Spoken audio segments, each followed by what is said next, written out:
So hopefully you have already watched the video called A Guide to Making Bag Straps, and then you'll have your strap ready. If you haven't, then you need to go back and watch that one.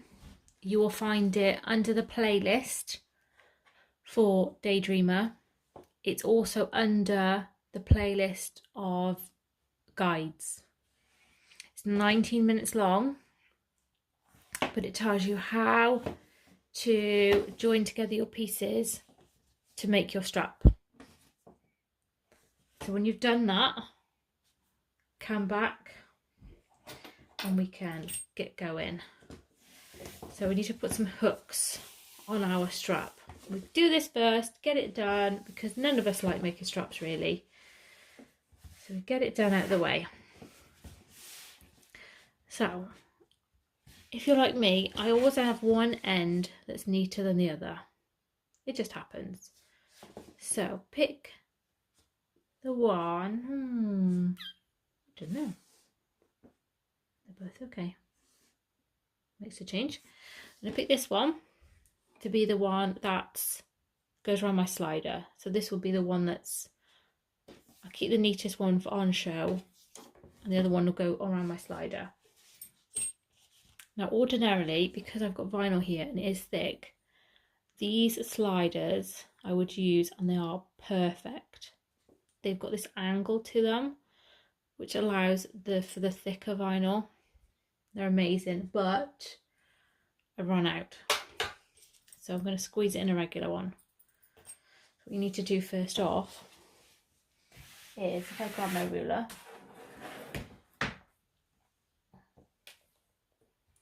I'm going to measure up 5 inches and either mark it or use washi tape. So it is a huge, quite a big fold, and this will help with these. When it's folded, you know, it's not that big really. When you've got this on there, you haven't got a lot of space to maneuver. So I'm going to put this one on here, slide it over the middle bar and bring the end up. Come on. To meet my marker. Now you can either sew a rectangular box with an X on it. That helps with strength. That's good if you've got cotton or linen or whichever. Draw it on first if needs be. I'm going to add a rivet, but I will add mine on in a second. I'm just going to clip it together for a minute. So I would just add one rivet here.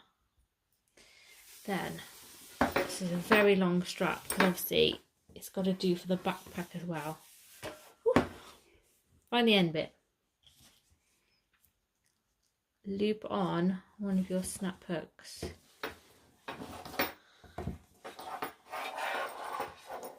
You want to make sure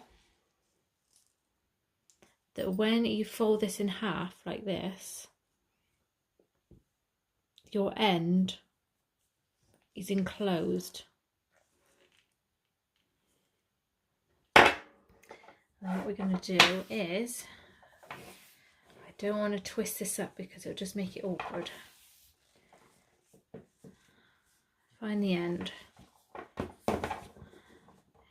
and weave it through your strap slider. Obviously this is going to be a bit trickier because I've got thick vinyl, but it's all good.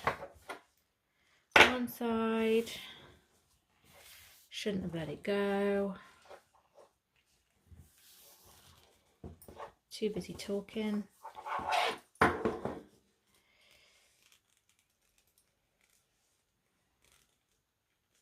If in doubt, you can hammer it, but I would recommend absolutely search for these. I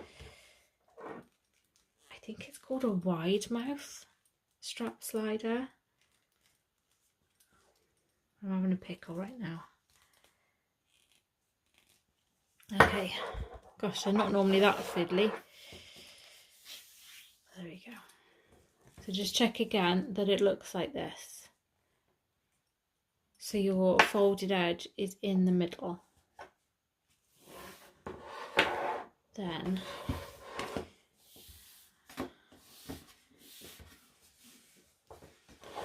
so you can see I've not turned it or twisted it any funny way. Loop this hook on. Oh, hang on, gotta measure that side too. Silly me.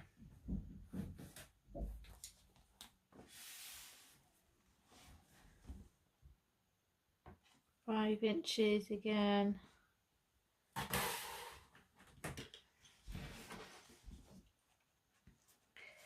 That one on.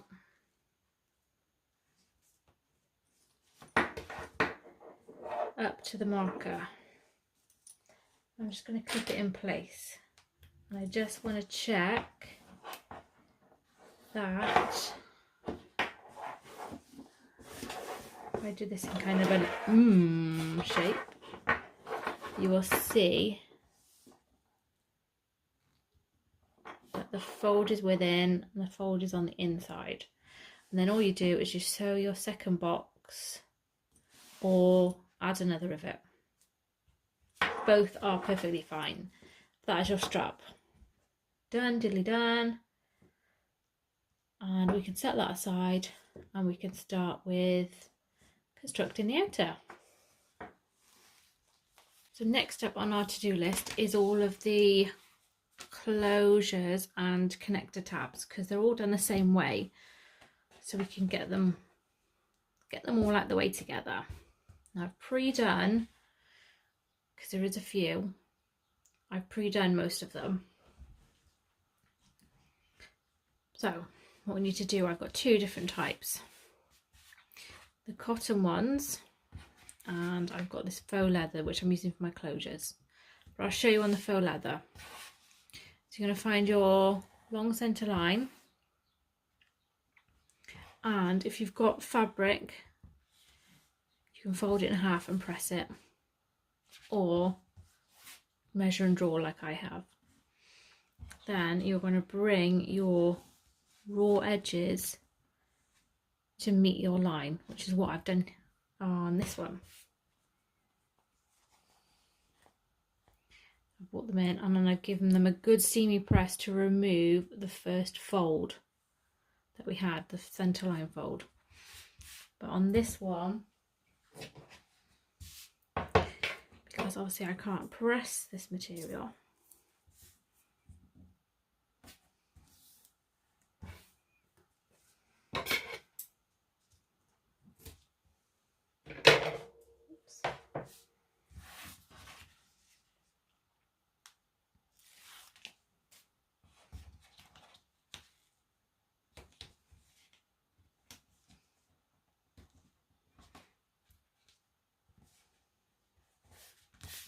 this is why I've pre-done most of them, because it can take a little while to do these. But there we go. So they're all like this, and then all you do is you stitch down the long sides using a 1/4 inch seam allowance. So we're not top stitching like you would, 1/4 inch. As you can see that on there, I've used rainbow thread. Oh, that looks pretty cool. But that's what I've done on all these, 1/4 inch. So that's what I'm going to do on my remaining two now.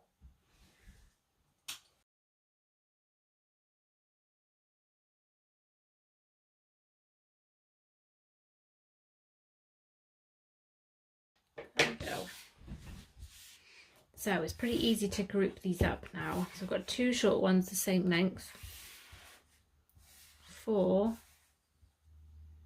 and then a long and a short here. So I've got lower closure, and I'm going to put that with my lower closure stack. Upper, which I'm going to pop on the flap. 4 for the O-rings, and 2 for the D-rings. So I'll just put them all to side, but keeping them within their piles. so I know what I'm doing.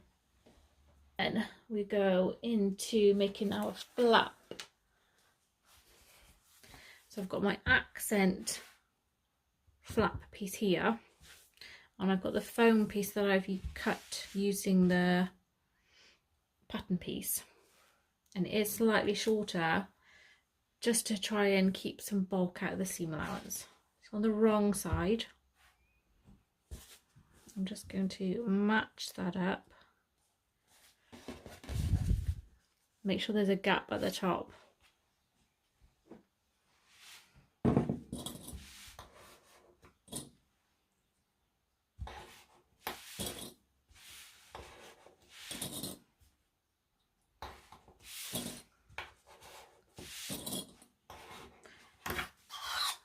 And then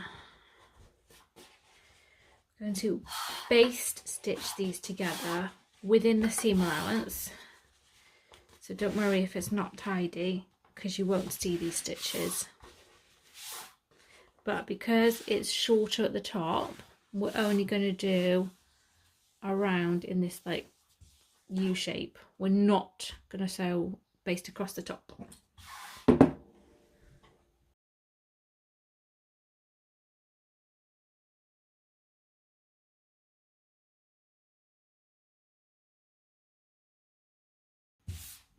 There we go. So basted within the seam allowance. Now because my cotton does like to shift, I put it on the bottom, and then the feed dogs kept an eye on what was going on. That's the theory anyways. And now what I'm doing is trimming away the excess from the seam allowance. So just folding back the bow.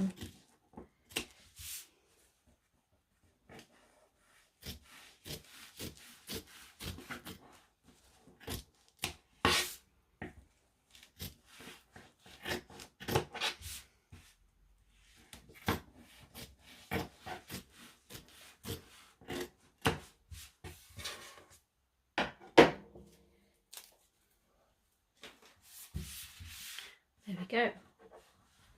And then you can grab your lining. Now this is a super handy tip. What I'm going to do is I'm going to mark my seam allowance on these points.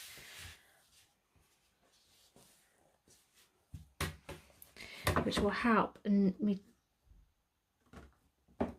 to know where to turn.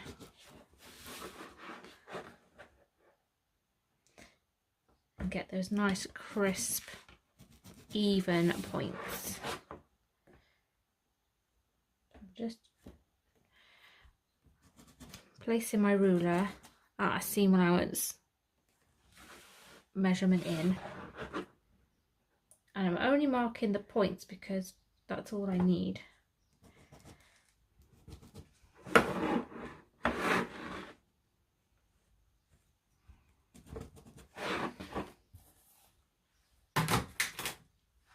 There we go. That'll make it easier. So when I sew down here, I know that that point I need to turn. I've got these right sides together.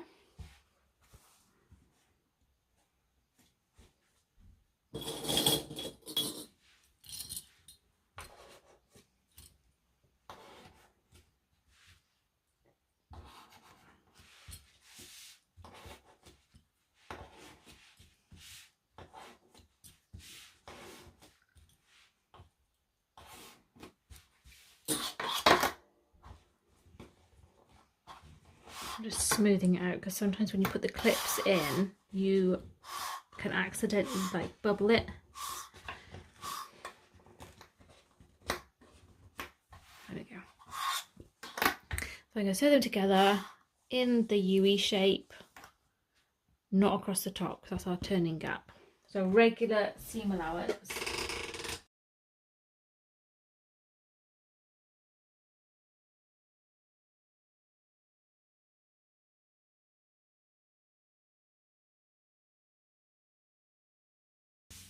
There we go. Before I turn this right side out, I'm just going to trim the bulk of these bottom points. So again, we're not touching the top. Just trimming that bulk off. This helps you get nice points.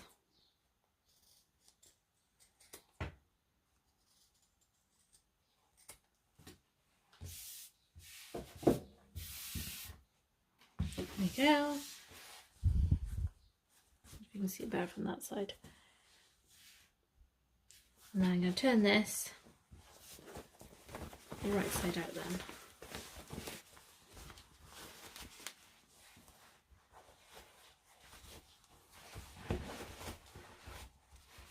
And then use whatever you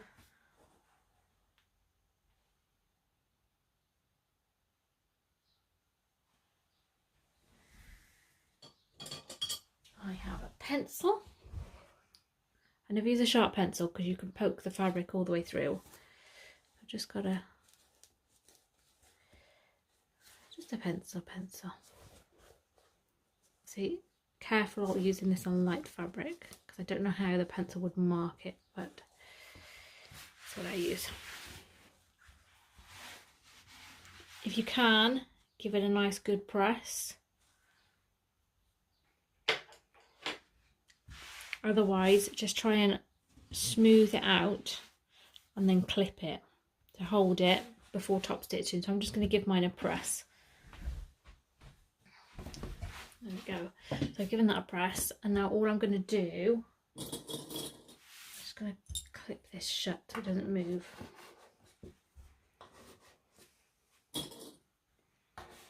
Is we're going to top stitch all the way around, so including the top edge.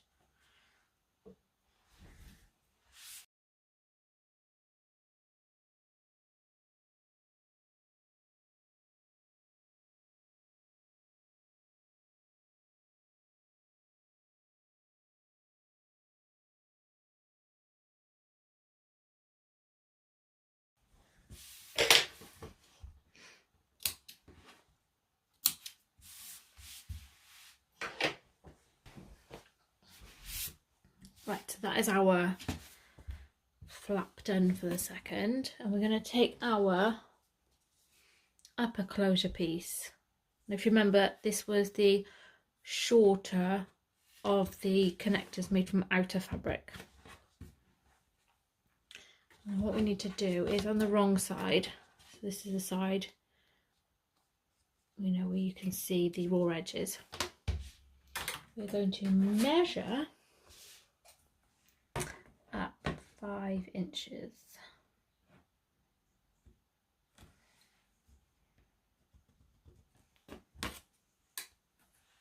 And then grab one of your O-rings, slide it on and bring the raw edge. So you've measured up, don't move it. Slide it on the bottom end that you measured from. And you should have a connector that measures, I won't be measuring anything on there, 6.5, which is what I've got.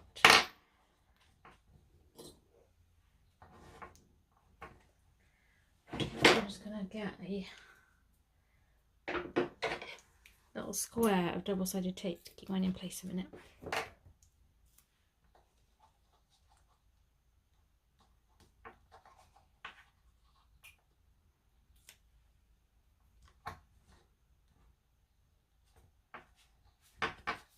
There you go.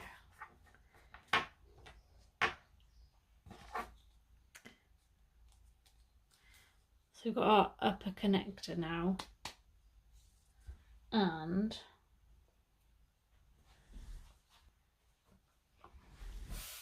just got a small cutting mat here.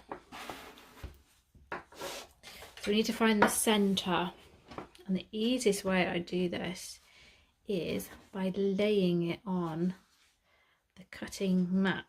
Now it should be 10 inches across. So the 5-inch mark is your centre line. Now the funny thing is, this is not, normally you just wang that on there and it'll be fine. But this is slightly bigger. This is 1 1/4 inch wide. So we kind of need to visualize. So if you want to measure the center of this, just so that you know you've got it bang on center, you could use your ruler to make sure that you're following a straight line. There are many ways to do this. On the one I did, I actually marked it out with washi tape. But if you can, you're going to pin it in place. So I'm just putting a bit of double-sided tape on mine.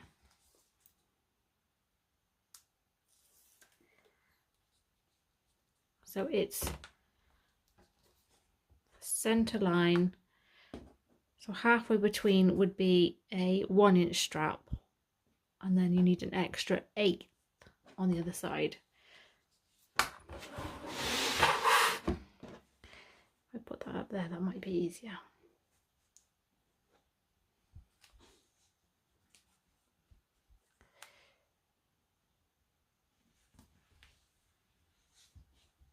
Now the good thing about this one, this fabric, is I have these lovely stripes, so I am following the stripes, oops, in a fashion.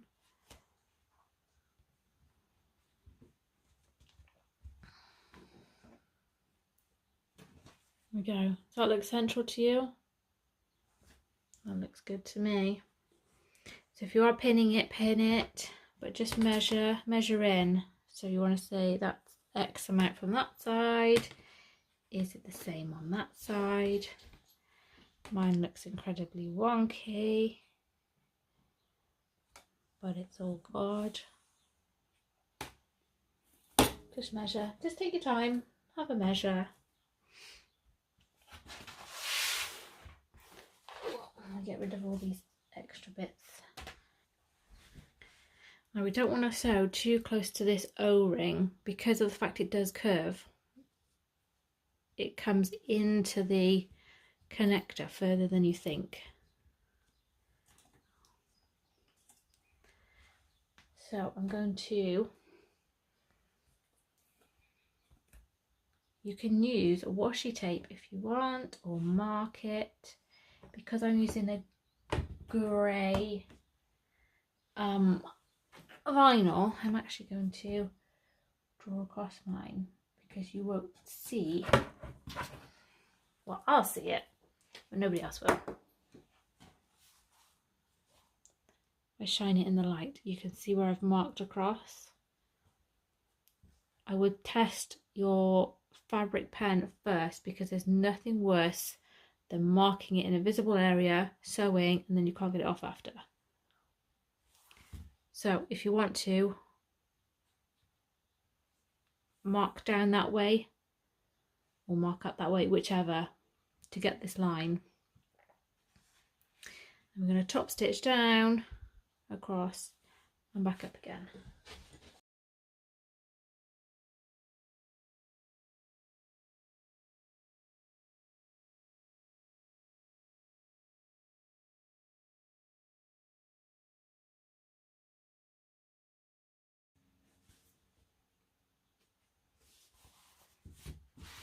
There we go. Ta-da! It's got this like flippy loop now. And that is our flap part done. So we can set this aside for now and move on to our outer front pocket. Right, front pocket. So we've got our outer front pocket piece and our outer front piece, to be confused. So if I can squeeze them both on my table. I'm going to lay the pocket piece on top of the front piece, or above I should say. Make sure they're both right the way up if using directional print, and right side up. I'm going to flip this one on top of that one. And see I write on my pieces. And then I'm going to sew across the bottom using a regular seam allowance.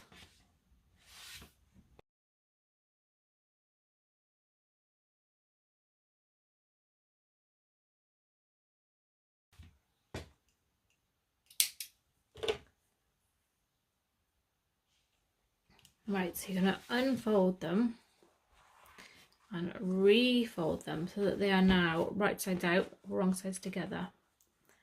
And then press this seam if you can, otherwise you can roll it between your fingers and clip it if needed.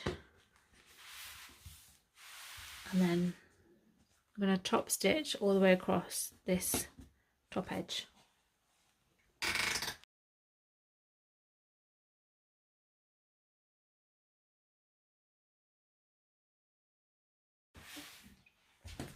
Like so.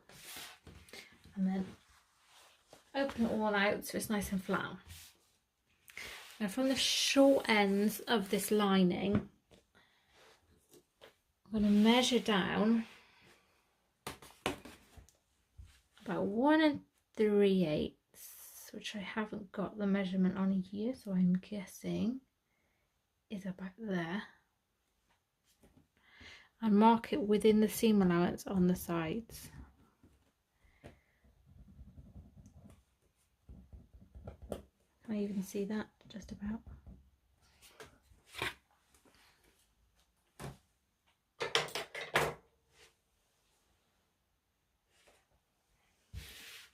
And then bring this seam up to meet your mark.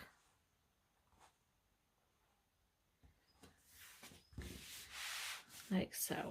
And then what we're going to do is introduce, hello, a piece of foam. Now what I've done with the foam is I've just cut the top corners off to trim some bulk. I haven't worried about the bottom corners because we'll be cutting them a bit later.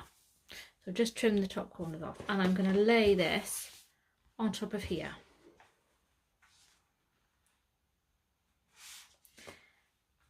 And then jiggle it around if necessary, because you want it to be the same size as your foam piece. What I'm going to do is I'm actually going to clip the ends first, the short ends, edges, ends.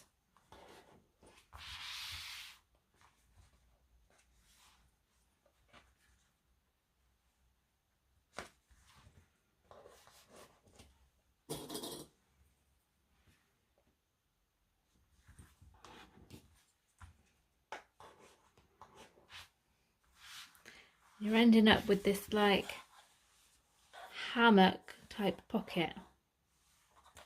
Can you see? Can't tell if you can see. Which does mean that the lining on this side, if you're using directional print, is upside down. But you don't see it, so it's all good. I'm just going to gently pull this up, this fold, so that everything is nice and flat.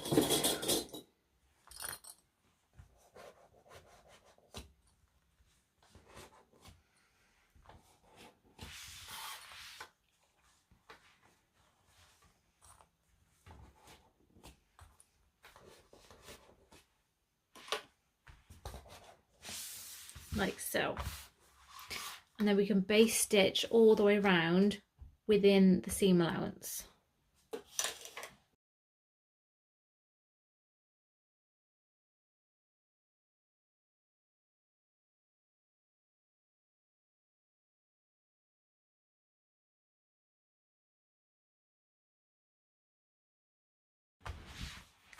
like that, and then trim away excess foam from the seam allowance.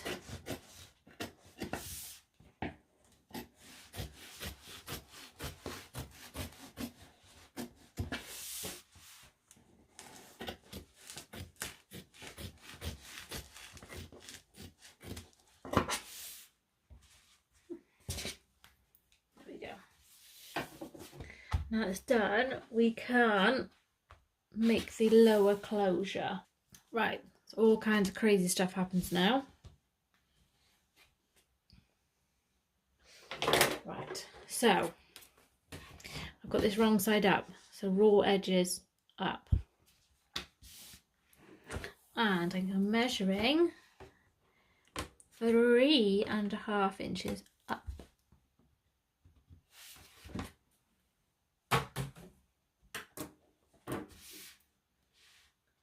And then we're going to fold this in half, and you can clip it, or if needed,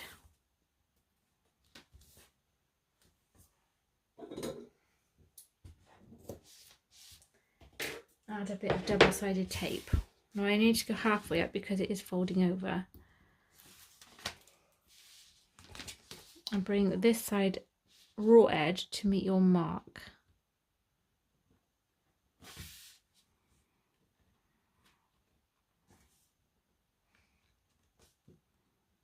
If you are using double-sided tape, obviously once it's folded, so just take the extra second.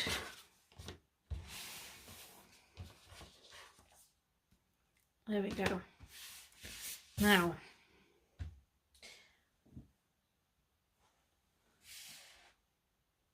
what you need to do is, depending on which lock you are using for your bag, if you've made this out of cotton, it's going to be very thin.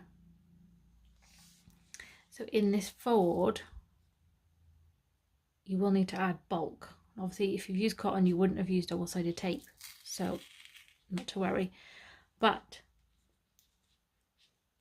you might need to add bulk. Let me just grab mine. So I'm going to use a press lock on this one. I will show you how to use all of them.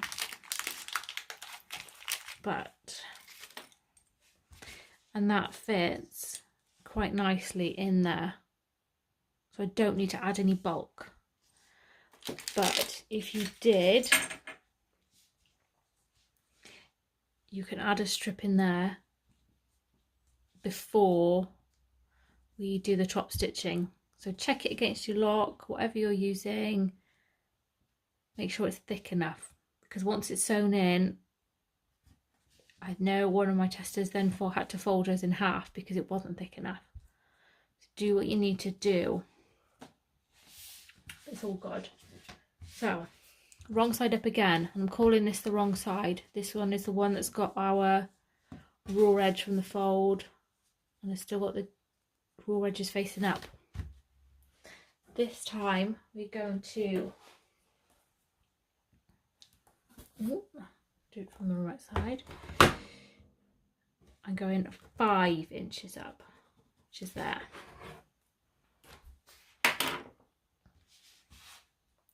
Now, this side is the side that you're going to see when the bag is on. So I suggest when you top stitch this side, because this side will be the neatest. Chances are you'll have beautiful tram lines on this side, and this side might be a little bit off because it's almost impossible to match the stitching. So this is the side you see, so we'll make this side the neatest. And all we're going to do is start from down here and top stitch all the way around in a box. So we're not going to go down past our marker, we're going to sew top stitch a rectangle all the way around using our marker. I'm just going to change my foot again.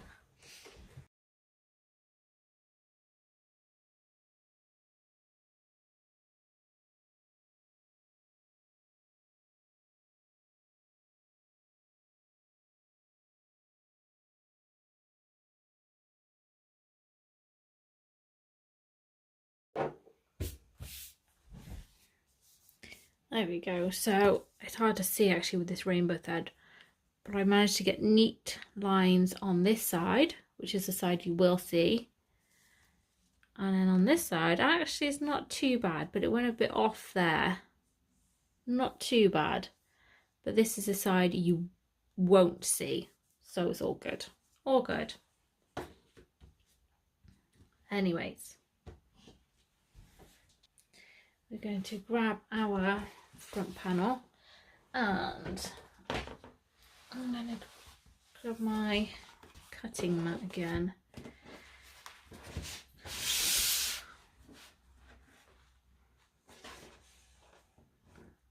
I'm going to try and level this up on the mat somewhat even to the lines. And then this one extends past the front panel, so you can see that it is following a straight line. We need to fix this in place, so either pin it or use double-sided tape. I'm not going to tape all the way up to the top because I don't want it seen. So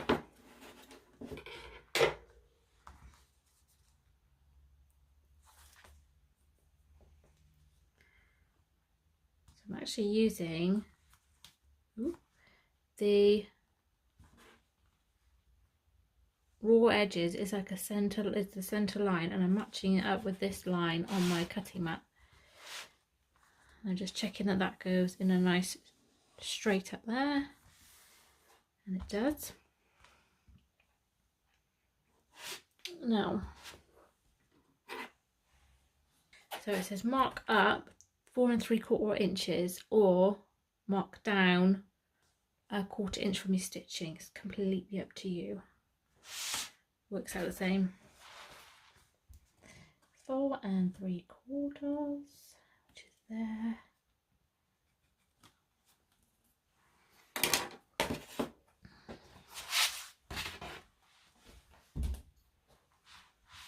And this time I'm going to top stitch up to that marker and then down again.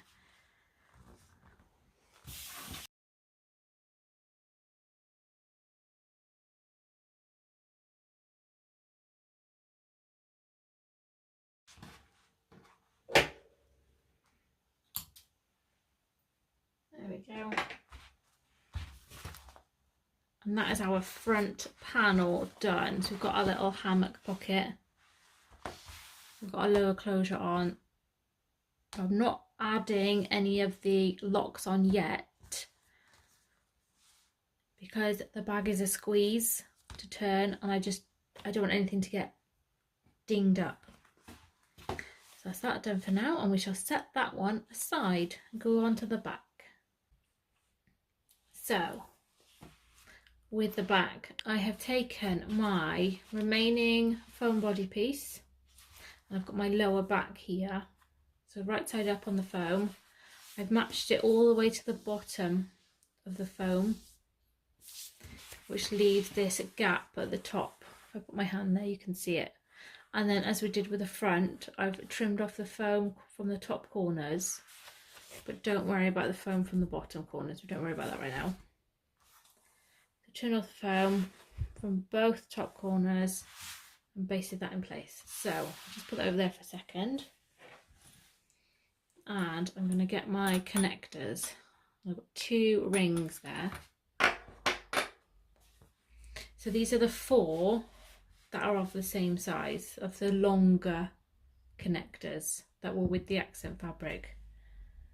So these small ones you can see off of the D rings in a bit. So O rings right now. So if you feel that your fabric is a bit flimsy, you can add a bit of strength in here, but I've found that this has been perfectly fine because there are 2 taking the strength it's been good. But if you've, depending on what you use, if it needs a bit of stability, feel free to put some in. So I've just split mine up because I've got 2 that are a pinky and 2 that are a yellow. So I want to kind of try and make it matchy. So what I'm going to do is take one of the rings and fold this through so that the raw edges, when I fold it, they're enclosed. And I'm just going to base stitch the ends to stop it coming undone. Like that. And I'm going to do the same with my second one. So my wrong side, fold it through, enclosing the raw edges, and then baste. And I'll do the same with this one.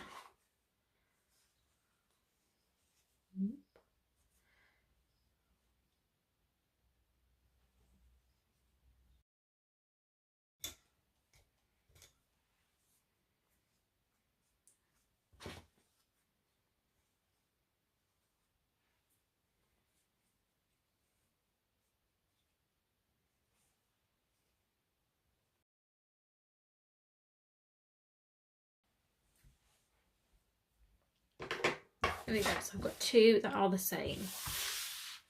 Now, the previous step we measured and marked, but I hadn't done it yet because this disappears quite quick on this faux. When it dries, it's a lot harder to see.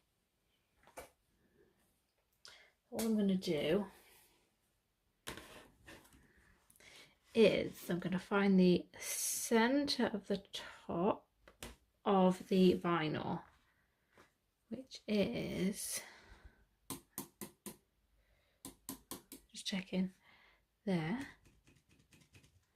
Mark it on the foam if you have to, but it's the centre of the top of your lower back, and then 4 inches down the side from the top of your lower back, not the foam, which is there. So mark this within the seam allowance.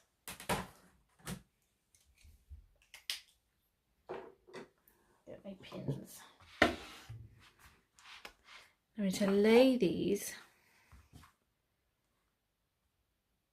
See, that one's disapparated already.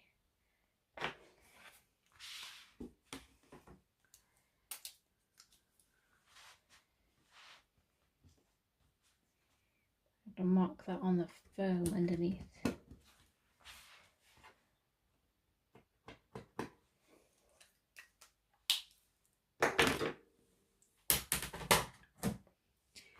I'm going to lay them like that. So the centre mark, and I've got this mark here, it's almost going to lay on, if I lay it on a diagonal like this, you're laying them on top of the marks so that the excess hangs out the sides, because if you laid it underneath, obviously it would look wrong, wouldn't it, because you'd have raw edges. So I've got one mark there, one mark there, which has disappeared again.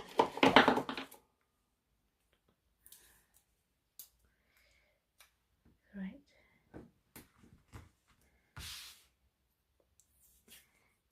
I don't know what it is with this vinyl, but as soon as these pens dry, they disappear on this vinyl, I mean. So, like that. So if it was on an angle, you'd see that you're sitting it on top of the marks. And yes, I am going to pin it because you're not going to see the holes in the vinyl anyways. Obviously, if they were vinyl tabs, I wouldn't pin them.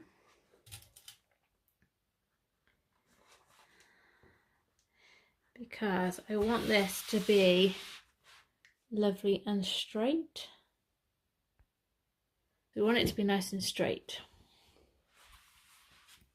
And the same for this one. This one's going to meet here in the middle and then sit on top of this marker. So you've got this overhang.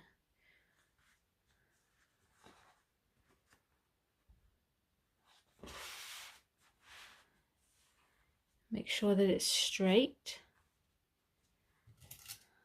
And either pin or use double-sided tape.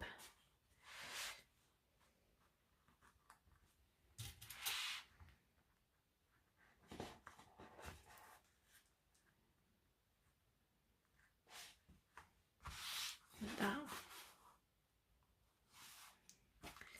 Do that away now. Now what I need to do is the same as we did with the connectors. We're going to sew. We don't want to go too close to the rings, so I am going to measure.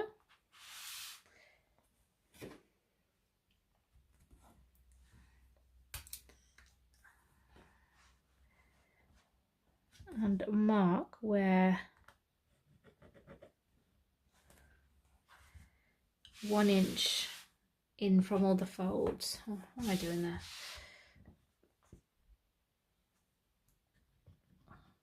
I wouldn't recommend doing this if you're using a light fabric. And obviously test it first. But I'm using a dark thread, so as long as I sew on top of it, I'm good.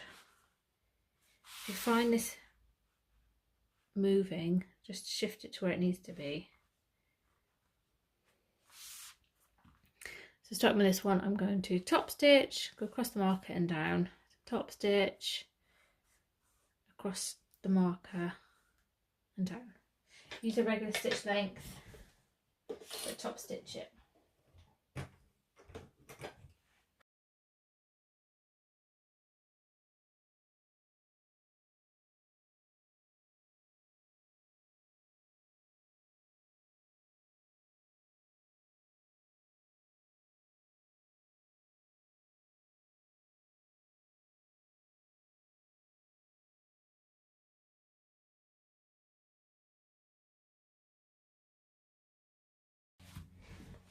So I've done this. Things to point out.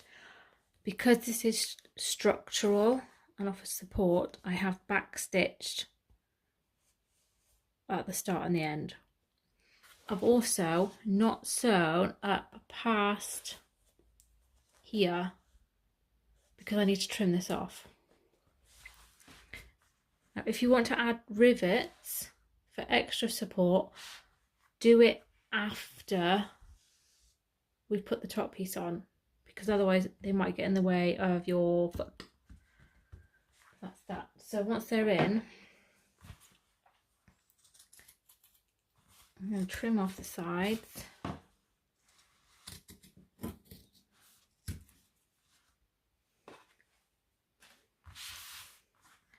And then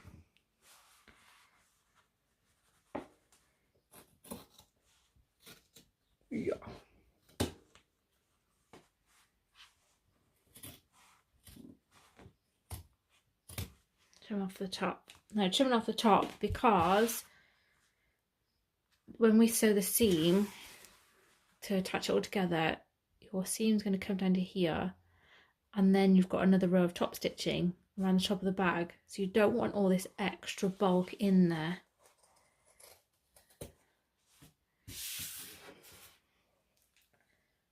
So, let's add our top piece. And what I'm going to do, because I've got a 1/4 inch foot and I am useless at judging my seam allowance, I'm drawing myself a guide to follow. So that's my seam allowance in. So when I lay that on here, and match up the top pieces of the lower back, not the foam's up here. So match up these. Obviously you can't really clip it together. You could use a tiny slither of duct tape, double-sided tape if you wished, or if you were using cotton, you're well in, you can pin that baby.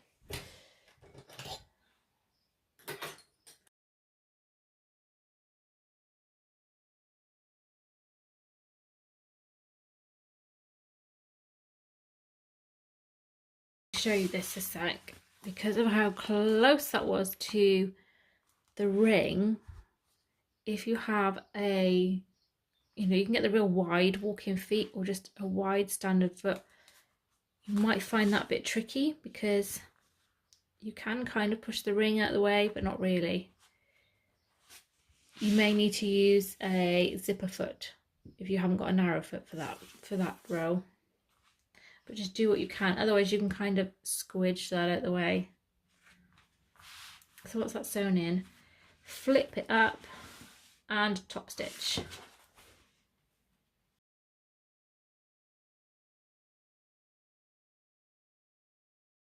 Look on the back and you'll see that I just need to trim mine across a little bit. So if you're using scissors, you might want to draw yourself a line, because obviously we've cut the corners off.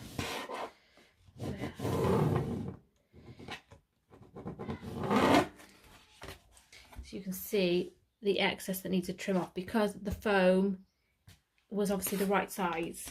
Hopefully it was the right size when you cut it. I just need to trim off this bit because this is too much.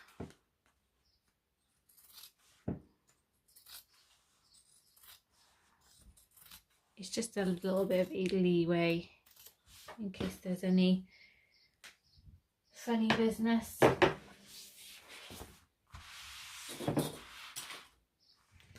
Once we've done that, we can baste across the top to hold that down. So just baste across the top edge to hold this piece down.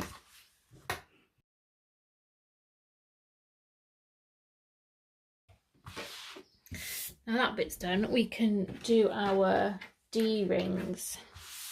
I'm using triangular rings on mine, just because I like the look of them. And then I've got my D-ring connected. So exactly the same as what we did with these. I've got my raw edges. I'm going to slide one on and fold it over so the raw edges are hidden. And baste across the bottom.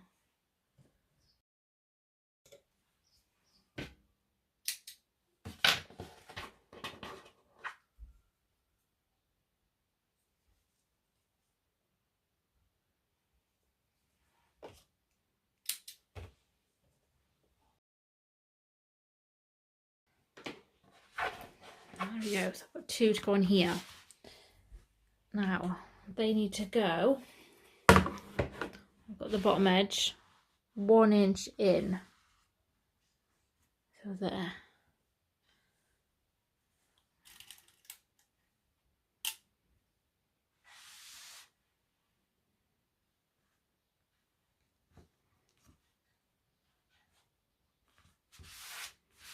So 1 inch in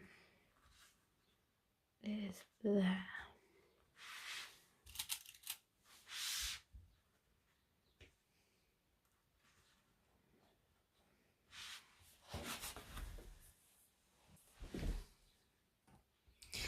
Now it says to measure, oh god, I've got no room, 3/4 of an inch in from the folded edge. Or have I just put my pen in? Which is there. Now the reason we're not going, we don't want to go all the way up to the ring, because when you're wearing your backpack you want this to move around a little bit. Just a little. Sewn enough so it's not floppy. but still give it a bit of room to maneuver. So I'm going to top stitch up to the marker, across, down, and the same on that one. So top stitch with a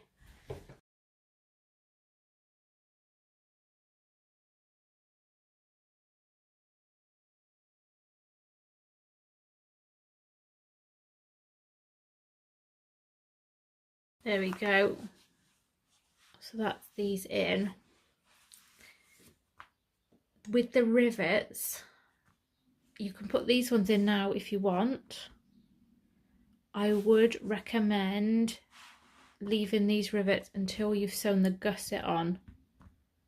I mean, if you wanted to punch the holes in now, because you've got a handheld one and it's easier, you can punch the holes now, but I would actually do the rivets after, because you don't want to get it in the wrong place and then it gets in the way of your foot when you're sewing, or you know, anything scratches. But make sure that it's nowhere in the seam allowance. So a 1/4 inch, there's my stitch marker there. So say if I went a 1/4 inch in from the stitch to this side of the stitch line, that would be good. And that's the same on all of them. 1/4 inch to the inside of your little sewn box. That's the back done. So we can move on to our gusset pockets. So, gusset pockets. You want to have, I'm going to get this all out on the table so I know I've got it all. So I've got my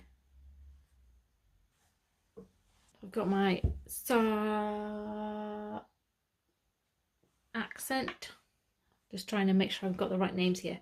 So I've got my 2 accent gusset pocket pieces and 2 lining gusset pocket pieces, and I've also got the outer gusset sides. Now you will notice these are the same size. The base piece is a bit longer, so make sure you've got the 2 that are the same size, I should say. Start off with, though, elastic. We are going to cut it in half. I'm just going to cut mine on an angle because apparently this stops it fraying as much. So I've just cut mine a tiny little diagonal. And if you saw step 32 and wondered what on earth was going on, this was my totally genius idea. So we're going to add tails to these, little pulling tails. So what I'm going to do is I'll put that under my foot right on the end, and I'm going to sew back and forth a few times.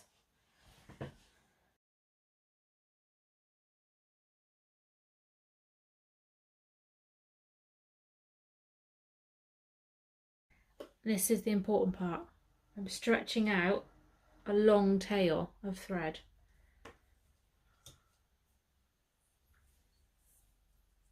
And that's what we want. We want this tail.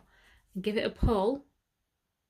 It doesn't want to come off. So I went back and forth a few times, and then I moved it around and just did a few stitches. So I did it both ways. But when I pull it, it needs to come up to the pull test. Do it on this one too.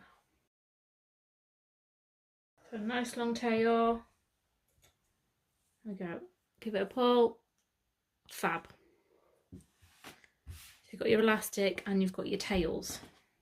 So one for each pocket. But you sew these together first.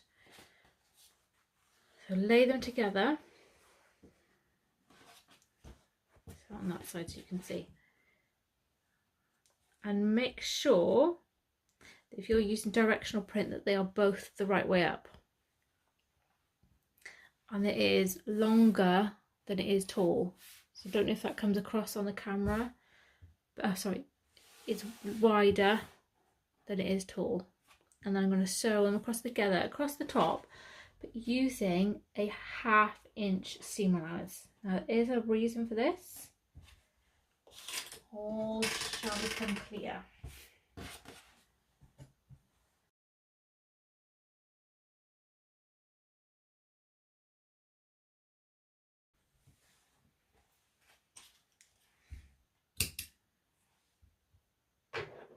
Right, so you want to press this open. Press it all open. Press it with an iron if you really want to.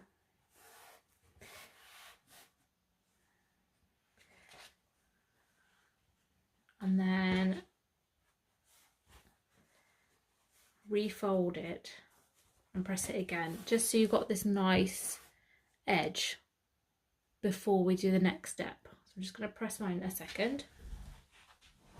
There we go. So pressing it flat first helps with giving it this, to get this nice crisp edge. So once you've pressed this here, open it back up again.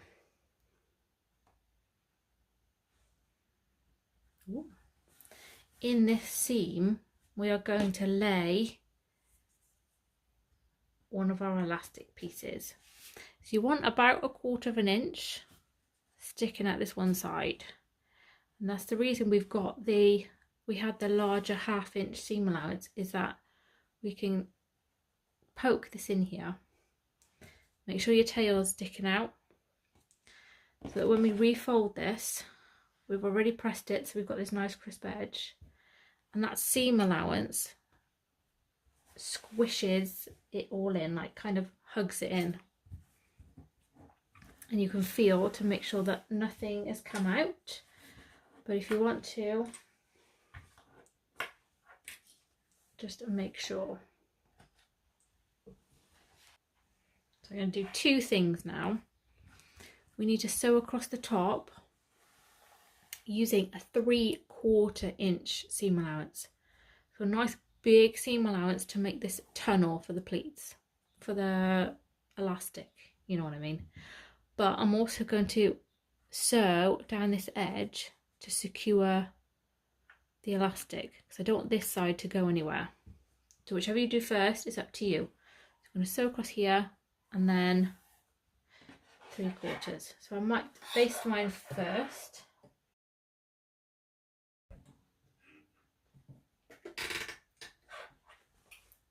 Basting mine first, and then I'm going to do my tunnel. There we go. So don't get carried away and trim this off. Leave it alone. Should be nice and secure, but we're not pulling on anything just yet. Grab your gusset.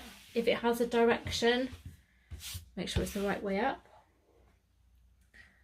I'm going to do this, and it's probably going to rub off again, isn't it? We shall see. Find the centre of the bottom edge of your gusset and mark it within the seam allowance. Then take your gusset pocket, accent side up, and match it left side to left side, and then match up the bottom edge. And what we're going to do is base stitch down this left side within the seam allowance.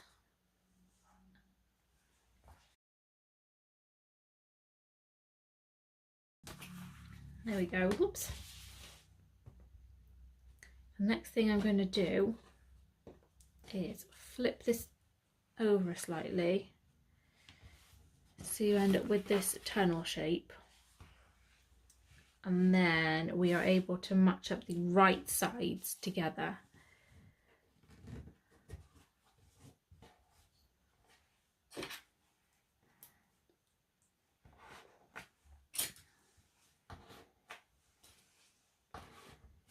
Right, before I baste, I'm going to pull on my little tail. Just smooth the excess fabric along. And you want to pull until you've got 1/4 of an inch of unstretched elastic, because obviously if I pull it out and it's unstretched, it's just going to ping back and I've got nothing. So pull it until you've got 1/4 of an inch of unstretched elastic.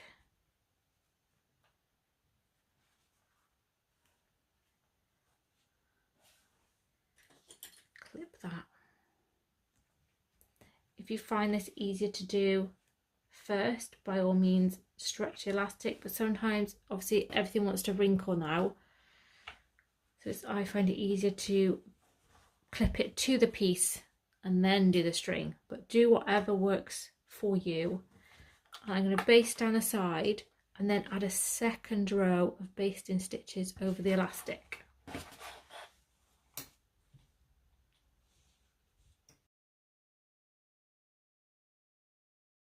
So now you can cut off your tails, but don't cut the elastic. Leave the elastic as it is. Just kind of smooth this out so it looks even.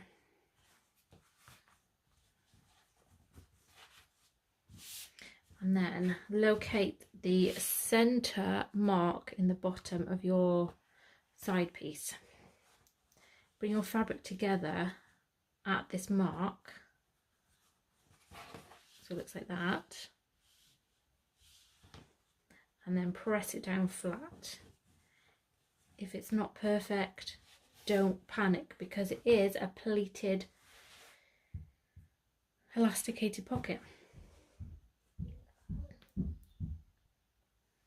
Right, I've just added some clips on there, and all I'm going to do is baste across the bottom to hold these pleats in place. Pleats in place, that's a mouthful.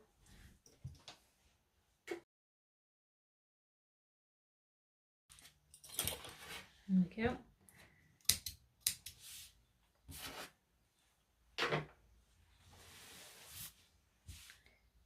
And then we're just going to do the same again for the second one. So just rewind back if you need to.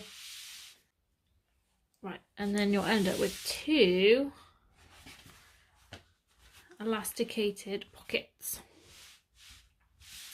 So if you grab your base piece, we just need to construct these all together. So I'm going to pop that on its side. And I'm going to trim off the excess actually, just to start with. Got a bit, my pocket's gone a bit skewiffy. There you go. So, put that on its side, got my base piece, flip them on top of each other, and match the short end of the base, the outer gusset base, and sew them together using regular seam allowance.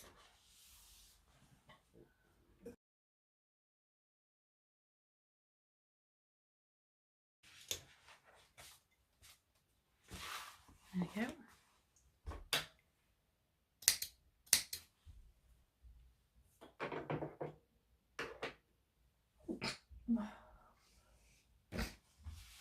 And then if we open these out, if you can, give them a press, but we want all the seams facing towards the base piece so that we can top stitch across here.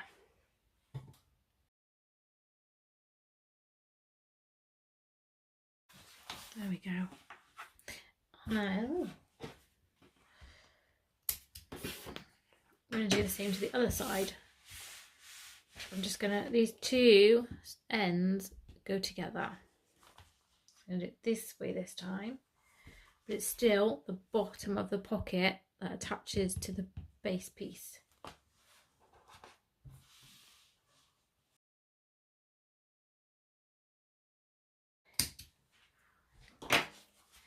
And then open it up, and the same again, if you can press it, do, and we're going to top stitch.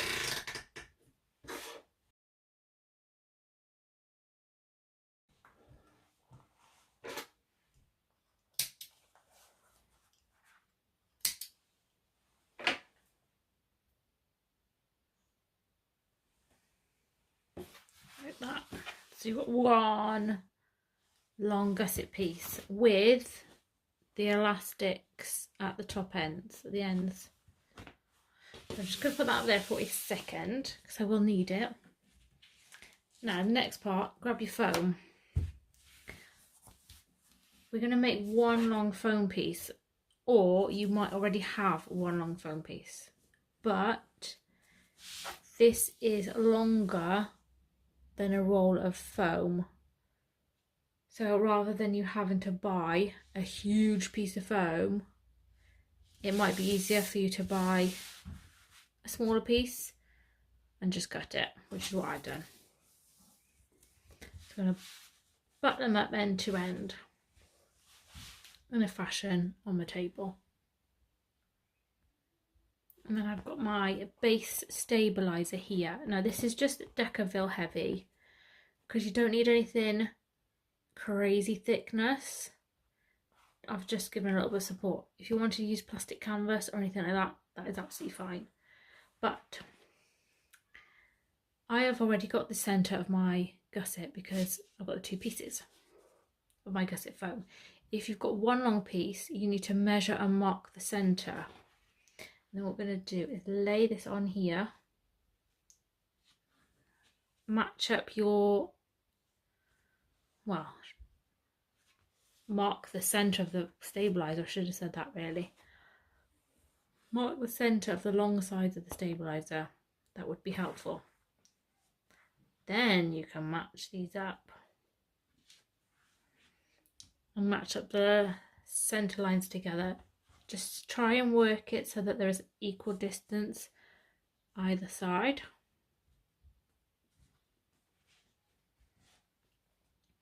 And we are going to stitch this in place. Pin it if you want. I'm just going to add, wherever it's gone, a bit of tape.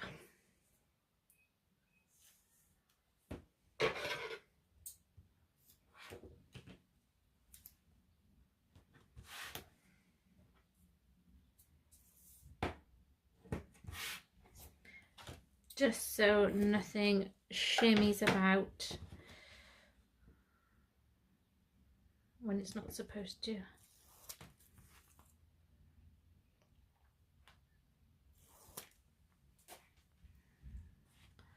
So again, match them up and sew your stabilizer to your foam.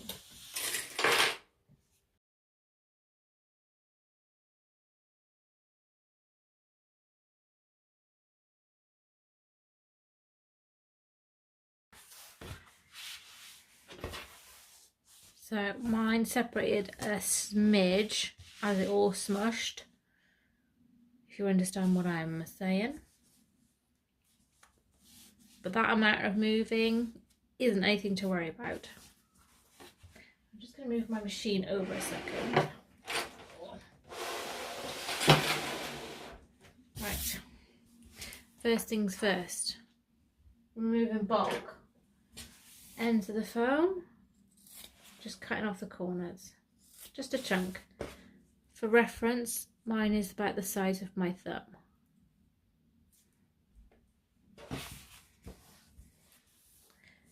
Just so that when we join the tops, there isn't this excess foam that needs to be folded back on itself. Because who wants to add 4 layers of foam on top of whatever it is you're using? Not me.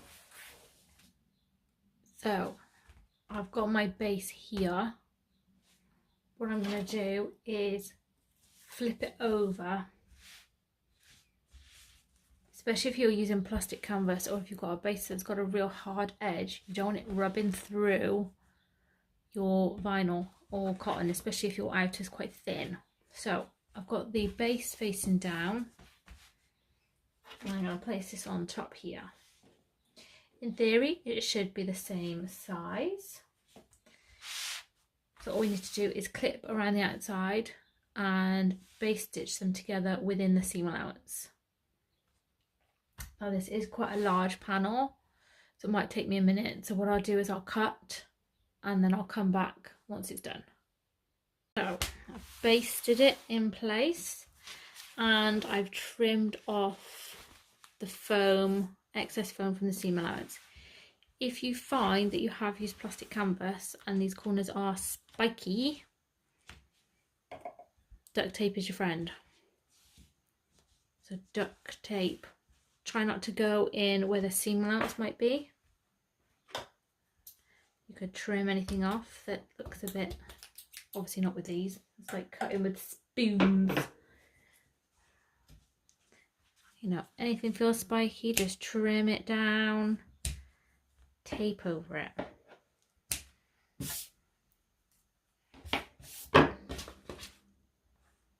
And that is our gusset done, so we are ready for construction. Whoop whoop. So before I bring my machine back in where you can see it, I am just going to grab my front and back pieces. I'm going to cut some bits off them. So on the wrong side, I'm doing this on the wrong side because obviously I can't see what I'm doing there. Can't see what I'm doing anyways, but right. Oh, ruler. I'm going to measure and cut little boxes. This is important, out of the bottom of your panels. So blade this one here, I've got the D rings at the bottom, O rings at the top.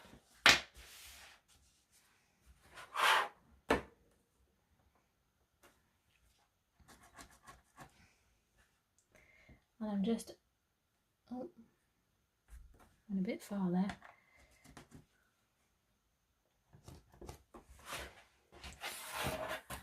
Drawing my seam allowance, so either a 1 centimetre square box or a 3/8, depending on how you do it. Double check, is this at the bottom? Oh.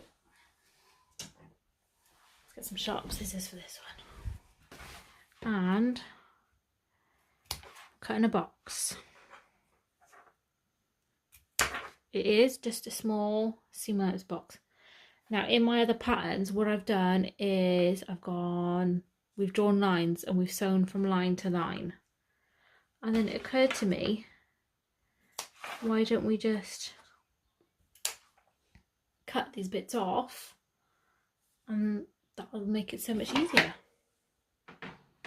So the bottom, I've cut off little seam allowance sized boxes. That's the back. Now on the front, just double check the lining pocket is at the top. At the top.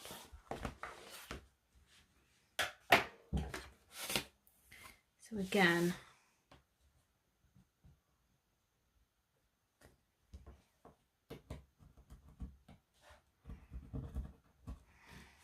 little box measuring your seam allowance.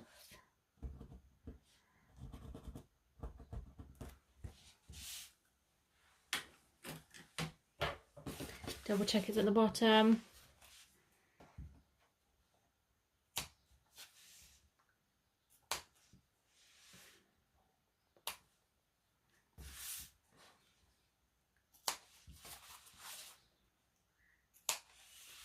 There you go.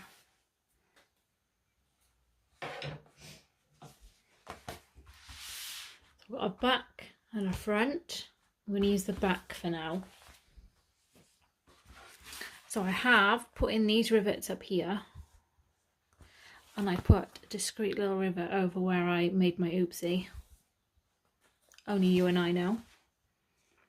I've cut the holes, I've punched the holes for these ones, but I haven't put them in yet. So what I'm going to do is flip this over, and I'm going to find the center of the bottom edge, and and grab your gusset. Now we've already marked this because we marked it to measure up our putting the stabilizer on, or it would be where your join is. I've already done that bit, so we just need to join up the two marks together. Mark, meet, mark.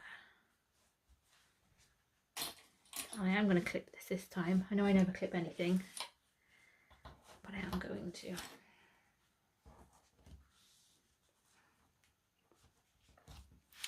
And then we shall sew from one side along the bottom to the other. Don't go past the bottom edge. Don't do it. Don't do it. From one side to the other using seam allowance. Once you've done that, we're going to sew a second row of support stitches, because we like supporting backpacks, below the first. So kind of halfway between your seam allowance line. You're doing a 1/4 inch. 1/4 inch is a nice one to say. So we've got a row that's 3/8 and a row that's 1/4 inch. Don't go past the lines, the edges.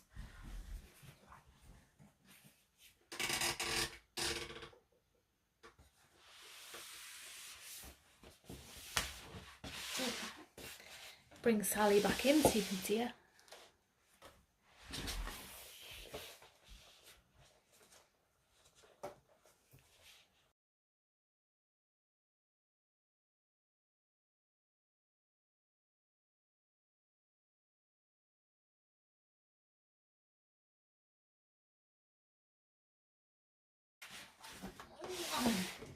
There we go. So one side to the other, and I've not gone past the line. The reason for that is because we need to make some little snips. Now, I've got my scissors and I'm going cutting almost up to where this edge is. I don't know if you can see that, but I've pretty much cut right up to this edge here,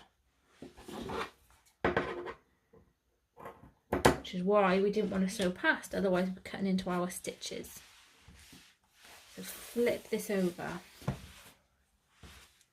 Oh, stray threads everywhere, can't cope.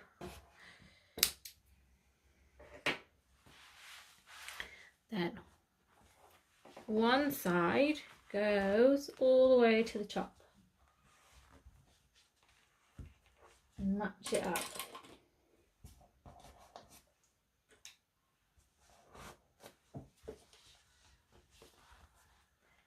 And then clip all the way down. Just make sure that you pull this corner of the back piece out so that all the edges match up.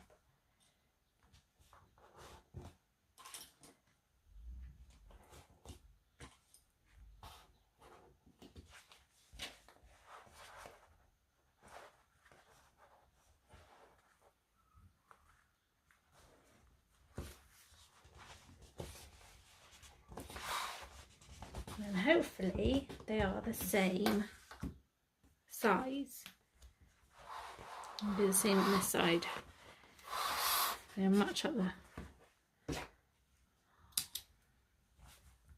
these stray threads, because my thread cutter is having a wobbly with this thicker thread.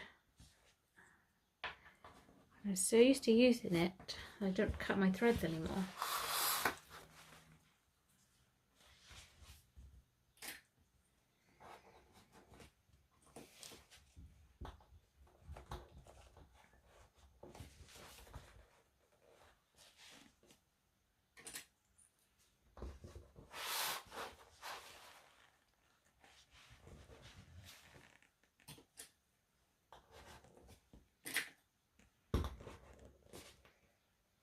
There we go.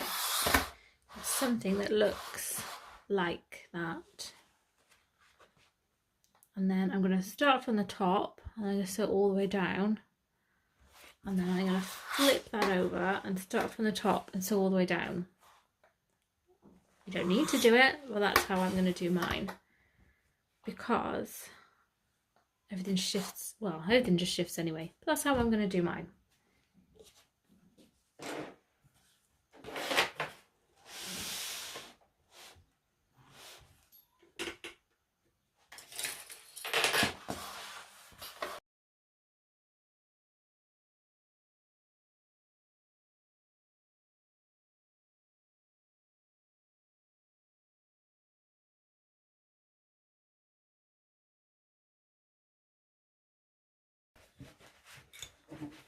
There we go.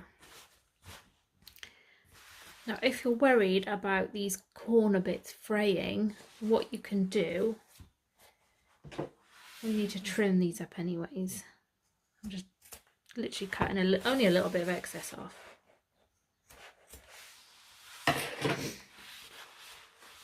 But you can sew across, just across the end bit, if you're worried about your fabric fraying. But you've got the foam here, so unless you're going to shove something right in the corner and push it right down in, there is no reason why it should fray. You've got the double row of stitch in there. If you want, you could add a second row down here, especially if we've got this thickness on the side. If you want to add, absolutely fine. Add it where necessary. While we're open like this, if you want to, if you are doing rivets, you can put them in now, because that'll make that nice and easy. But before we put the second side on, we're going to add the flap, because it's a lot easier to do it now than when the bag is as a whole. We're going to open the seams up at the top. I'm actually just going to base stitch these open a second.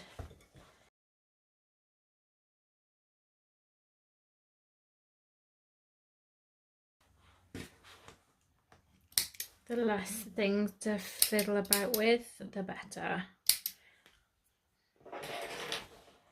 I'm just going to put my rivets in and then I will come back for the flap. There we go. I realise now it would have probably been easier to add these ones in after I'd sewn the base. That would have been super easier. Hey ho, live and learn. Once that's in, grab your flap piece and you want to lie it across the top with the accent side facing the bag. So it's the side with the ring on it. And it should be pretty much the same size as your back panel. If it's not, don't panic, just centre it. And then we're going to baste them together across the top within the seam allowance as always.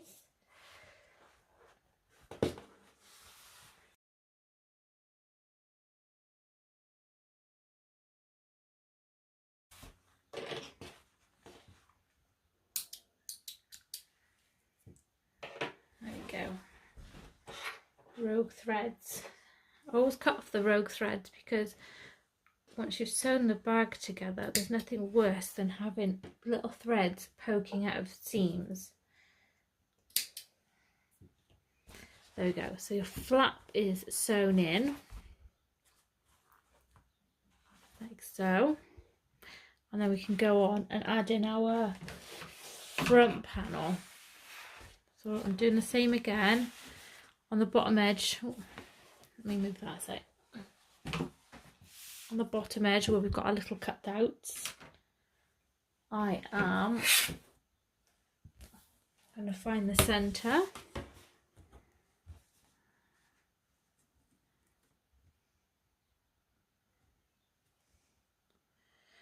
And I've just realised that my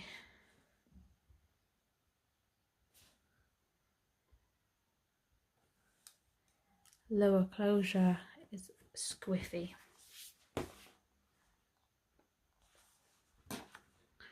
Don't know how that happened. A little bit. It's okay. You won't notice these things when the bag's made. See, even I make oopsies. I've got the centre. Now this side is a bit fiddlier because it's not going to lay flat. It's all good. I'm just going to smush stuff. Smush it, squish it. So make sure the bottom with the cutout bits and match up with the centre of your gusset.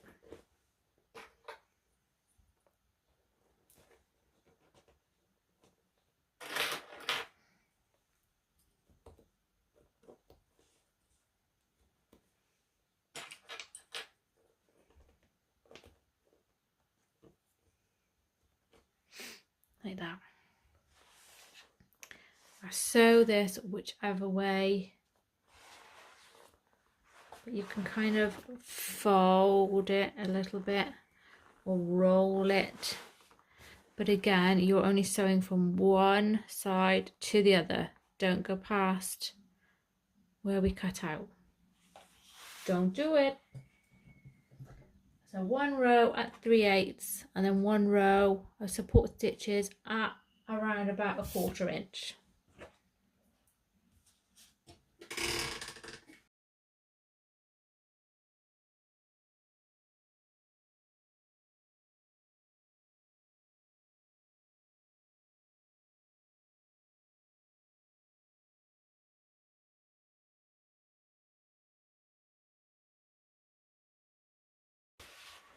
There we go. So a little bit of smushing.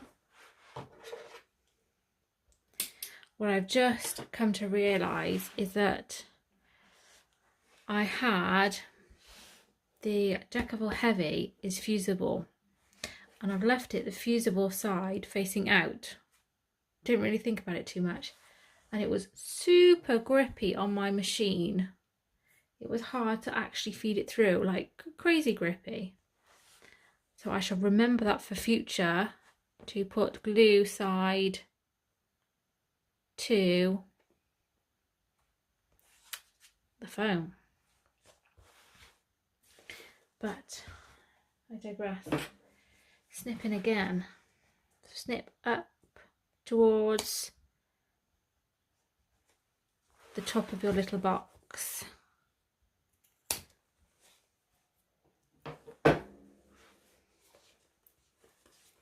I'm going to flip it this way. And then clip them together. I'm starting from the top.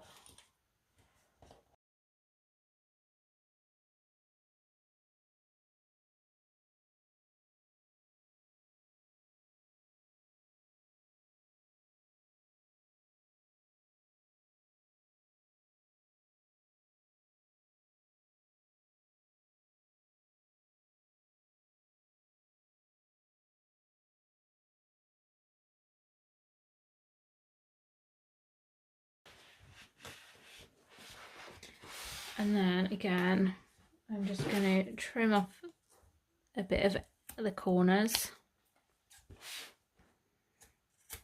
so that they sit nicely when we turn it inside out. And then if needed, just run a little bit of stitch in. So I think I've got a tiny bit of a gap that side. So I might just run a little bit of stitching across there and across there.